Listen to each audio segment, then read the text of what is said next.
Good day, my friends. I'm so glad to be here with you again. I love what we're doing. I've been studying this format and this forum and this platform, and I have this dear friend that I play tennis with, and his one of his children has built a really, really powerful site and gets many, many views and has made a career out of it. And I was asking him the other day to ask her, how did she do that? And he told me that her reply was a couple of things that really resonated with me. And I wanted to start with that today because I work hard at these things. I really do. The first thing she said was authenticity.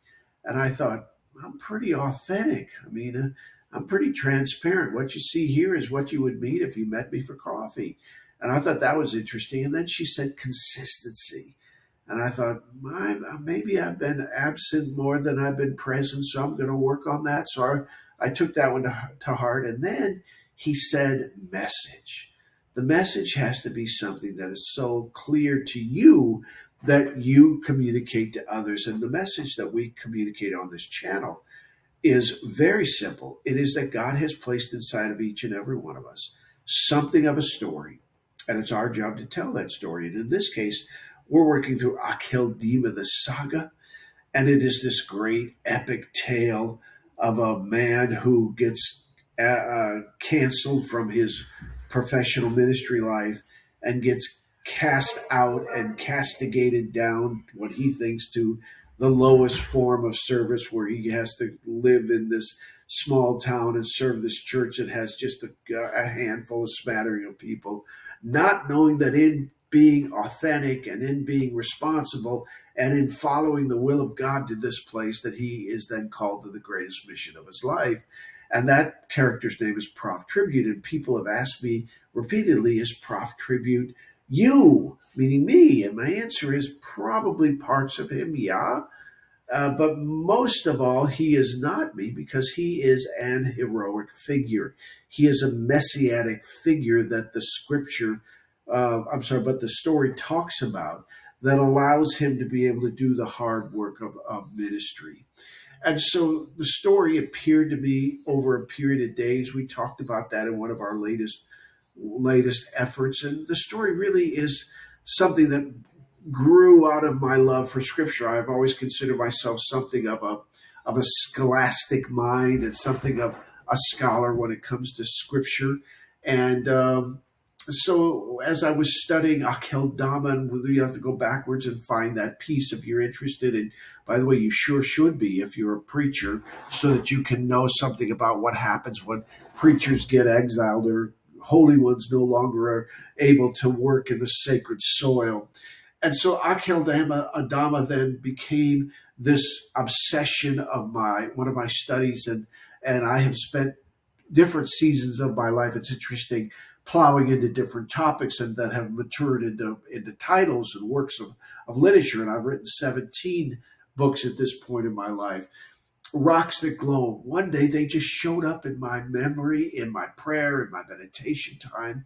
And I must tell you, it was an overwhelming experience. I still remember it. It still gives me chills as I saw these things, these ingots, these burning and unholdable and unknowable objects that contain compressed holiness and were able to emanate, to push out unstoppable miracle power. And I love this idea. And if the church ever needed anything right now, it needs rocks that glow. It needs the ability to have these compressed holy moments that are unknowable and unholdable, but they allow those that are permitted to be in their presence to unleash unstoppable miracle power. It is a force that despots and tyrants and oligarchs would soil themselves to get. I imagine the power of unrestrained energy that replenishes itself, an internal and mindable and knowable source of sun power and spiritual sun power, only here on earth. And that's the story that came to me. And those are the images that arrived. And that's how I built this great tale, Exile. All of my heroic figures are people, men and women, that have been pastors or significant leaders in churches that were forced out of ministry, either through their own shenanigans or not by their shenanigans. In my case, it was not by things that caused me to be pushed out. And yet I take responsibility for my life and the actions. For the religious people kicked me out of church a long time ago. Now, what I know about, especially with this movement towards disconversion and deconversion, that many of you have been forced out of church. And so while I thought that I was the sole leper, I was the sole outcast, that I was the sole interloper, that I was the sole person that was forever banned and banished, I now know that these things are happening to literally thousands upon thousands of people in the church in the United States of America. And so this tale has been, it was a familiar tale for me, and it's one that I'll always be able to trumpet and work around. And then there is this tap on the shoulder that when you're in exile, when you're feeling like God no longer has a setting and a place for you, when you no longer feel like the larger body of the Christian community has any interest, let alone desire to have any input with you, that is when God, as you stay faithful, my friends, taps you on the shoulder and begins to construct a series of motions that seem absolutely uncertain, that seem to be filled with folly, that seem to be, irreverent in many ways because it doesn't match your own pictures.